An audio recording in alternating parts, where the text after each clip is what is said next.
Good afternoon or good evening, wherever you are. Thanks for joining us today. To all of the Georgetown community members and those from our extended family, Hoya Saxa. I very much look forward to this conversation because I think from a Republican, Democrat, and everything in between perspective, I think the one thing that you'll hear from all of us tonight is our reverence for our country and the respect and privilege that we recognize that we had.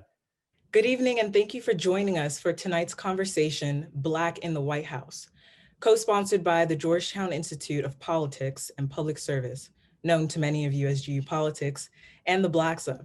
Tonight's panel features 4 Black former White House staffers who have worked through several administrations. Every now and then you're in these rooms, and you have to have the courage of your convictions when you are in these rooms, and you got to be willing to speak up.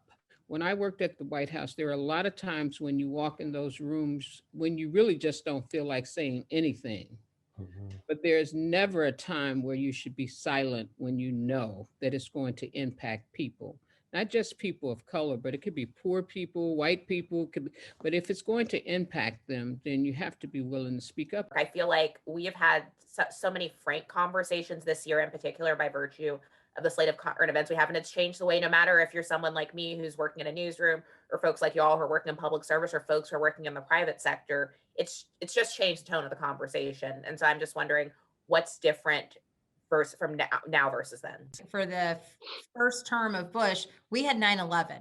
So any discussions about race, any of those things were gone, because this was about all Americans. This was about how we were going to come together as a country, and whatever happened after that, in how they decided to govern, that's fine. But that year, or those 2 years from 2001 to 2003, had to be the hardest, toughest times to be at the White House. As I also mentioned at the outset of our conversation, if you want to go in there and you want to work your hardest and do your best for the country and for the president that you're honored and privileged to serve.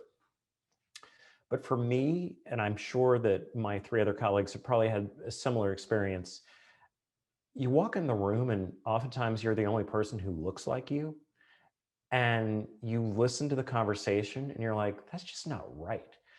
I just remember early on, we were talking about Bush's economic agenda and, well, how do we appeal to people of color? Oh, I know. We'll talk about welfare reform, criminal justice reform. And I'm like, all Black people aren't poor. All Black people aren't in jail. All Black people don't have this monolithic existence.